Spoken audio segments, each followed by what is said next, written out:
Alfa 2000 Soluciones Informáticas, empresa líder en software para comercio exterior, presenta la firma digital para firmar todo tipo de documentación de una forma práctica y segura. Software a medida para todo tipo de operaciones. Comuníquese al 6632 4140 www.alfa2000.com.ar.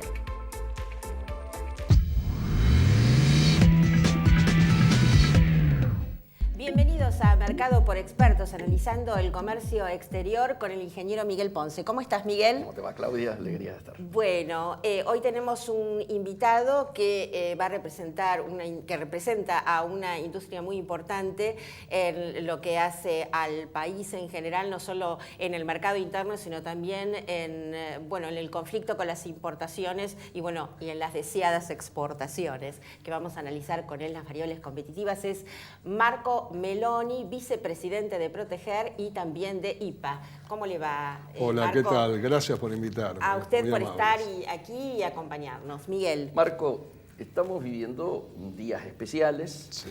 particularmente lo que tiene que ver con la inserción argentina al mundo, donde uno podría detenerse en lo que es la reunión de la OMC, lo que es el G20, pero a todos nos tiene en ascua lo que está cerrándose en estos días, dicen, en Ginebra, ¿no es cierto?, contrarreloj, ya que el presidente quiere hacer el anuncio alrededor del 10 de diciembre, que es el famoso acuerdo Unión Europea-Mercosur. Esto lleva, como vos bien lo sabés, casi 20 años de negociaciones y parece que ahora quiere acelerarse el paso y que muchos de los sectores productivos, como lo pudimos ver la semana pasada en el Senado de la Nación, con las comisiones involucradas en esta temática, y todos los sectores de la producción, tanto del trabajo como empresarios, manifestaron su preocupación al respecto. Algunos hablan de secretismo en las negociaciones y esto genera mucha incertidumbre. ¿Cómo desde el sector pyme, desde los textiles mismo, desde los empresarios nacionales, cómo lo están viviendo y sintiendo ustedes? No hay duda que estamos muy preocupados, pero la razón es como vos dijiste, son estos 20 años. En 20 años la Unión Europea no se movió un ápice. Ese es el problema. Entonces, esos 20 años se estancan porque obviamente nosotros lo que hacemos es conversar, desde nuestro punto geopolítico avanzamos, cedemos determinadas cosas, en particular en lo textil hemos incluso hace 5 o 6 años determinado un cierto monto y una cierta posición arancelaria y ahora resulta que no sabemos cómo se va a avanzar. La desgravación que iba a ser en 16 años o 14 años ahora es en 8 y sobre todo aparentemente el secretismo que vos decís existe. Existe porque no pudimos acceder a esa información. Ahora, lo que me llama la atención es por qué si grupos muy interesados como la sociedad rural, que me parece excelente que se avance en este tratado, de la misma manera si nosotros exigimos a las partes sensibles de Europa, ellos no acceden. Así es. Ese es el problema. Y creo que el otro problema fundamental son las especificaciones de la cadena de producción y el valor agregado, ¿no? Que si querés después lo ampliamos. No, absolutamente. Vos nombrabas a la sociedad rural. Sí. Y paradójicamente, obviamente, supone que el agro es el sector que más expectativas tiene, el más beneficiado. Sí. O el que más se beneficiaría si se firmara ya el acuerdo. Sin embargo, a mí me extrañó que se contentaran con una oferta del lado europeo, particularmente en lo que tiene que ver a carnes, que sea tan amarreta. Es decir, han ofrecido 70.000 toneladas, ¿no es cierto?, de carne, y esto significa el equivalente a 2 hamburguesas por año por habitante europeo. Es en momentos en que países europeos como Gran Bretaña acaban de reconocer que para el gusto europeo la carne argentina es la mejor del mundo. Entonces, nos parece que inclusive los sectores que debieran estar más entusiasmados, llama la atención que no estén obteniendo lo que se supone iba a ser a lo mejor la mejor tajada hacia Argentina en términos de lo que son las industrias y la producción nacional. Ni imaginar lo que son los sensibles, textiles, calzado, línea blanca, etcétera y demás. Entonces, me parece que por ahí tendríamos que ir mirando esto, ¿no es cierto? Pero además, esto que hablabas vos del secretismo que yo había traído, ¿por qué en esta instancia no se vuelve a una metodología que nos dio éxito en algunas negociaciones, que es esto del cuartito de al lado? Es decir, que puedan ir acompañando los sectores privados a los negociadores y antes de cerrar cualquier cosa que involucre a un sector, salgan, se consulte y se vea hasta acá estamos dispuestos y hasta acá no. Todos sabemos que queremos hacer una integración al mundo. El tema es que esa integración sea inteligente y no boba. Exactamente, la administración, comercio inteligente, esa es la frase. Y quería acotarles, es muy interesante lo que dijiste, porque creo que la sociedad rural, es cierto que fue amarreta en el pedido, creo que tiene asumida la batalla perdida, ese es el tema. ¿Y sabés cuál es el problema? Vos fijate este detalle. El gobierno accede a poner licencias no automáticas, este gobierno, enero, febrero del 2016.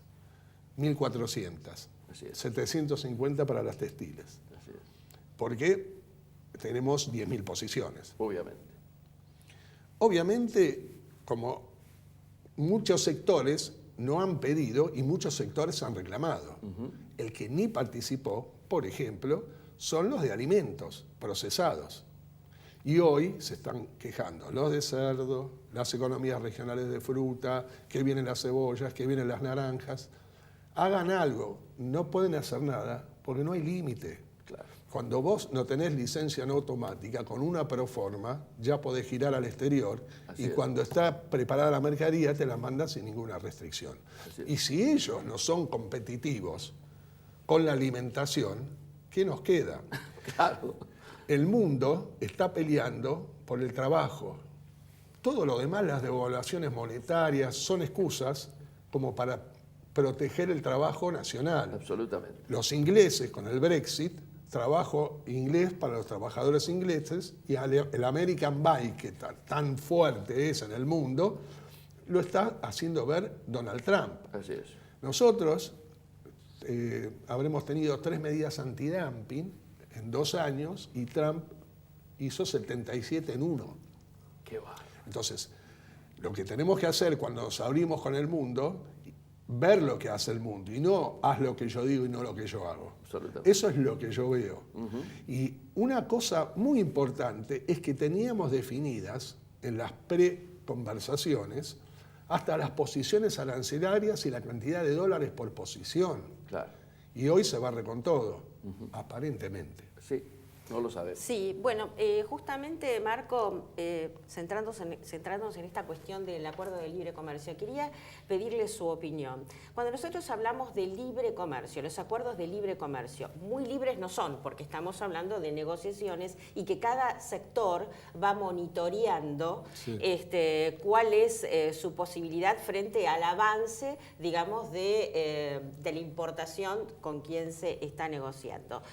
En general estoy hablando, la industria que usted representa, ¿en qué situación competitiva está? Bien, gracias. Primero, 2 cosas importantes, vamos a dividirlo en 2 partes.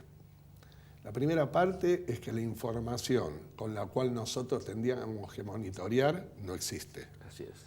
Hay un apagón informático en comercio exterior.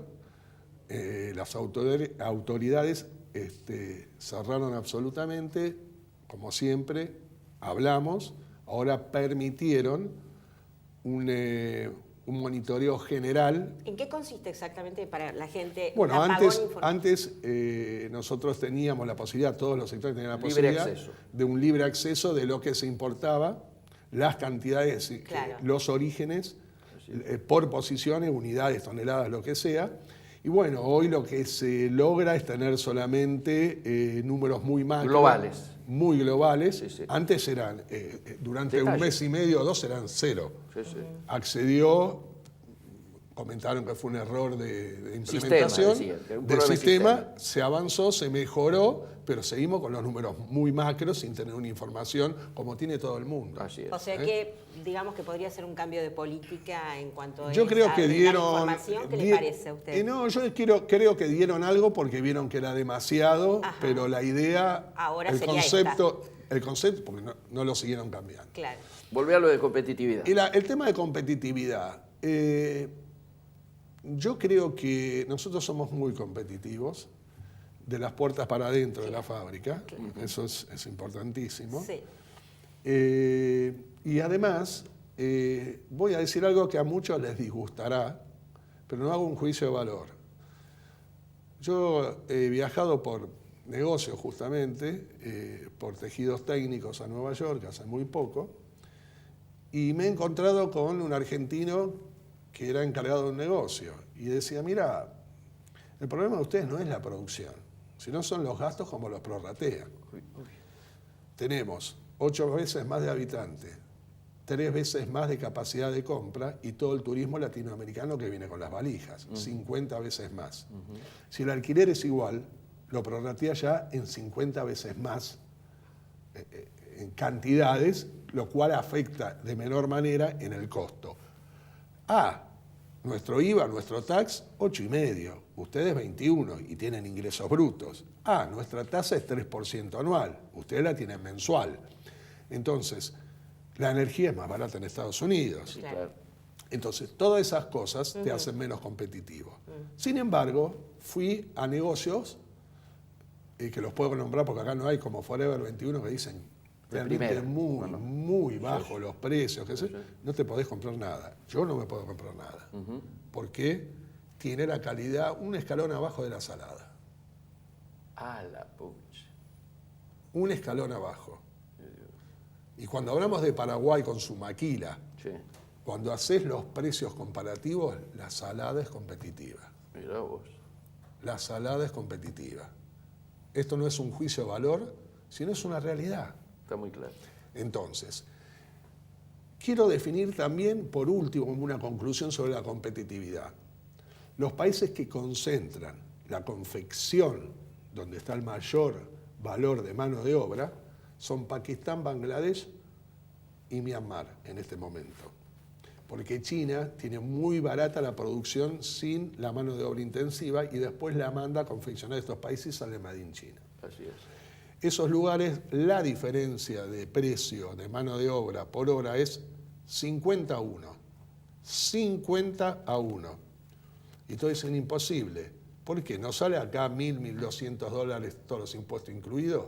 Claro. No es dividido 50, no te equivoques. No. Está claro. Sí, es cierto, ganan $100. Y acá 1.200 son 12 veces, pero acá es por 8 horas. Está claro. Con medio aguinaldo y con vacaciones. Allá es por 16. A los 1.200 le subas el 50% y después el 50% de los impuestos y estás casi en $3.000. Ya ahí son 30 veces. Después pones litigiosidad, vacaciones y aguinaldo y obra social que ellos no tienen, son 50 veces.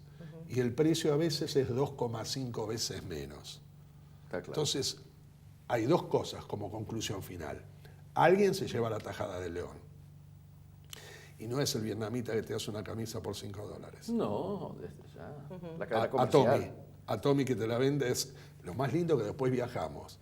El New Arrival, es decir, apenas llega. Lo pagamos $70 y a los 3 meses lo vende a 35 y volvemos contentos y el tipo ya ganó 7 veces, todavía con el saldo.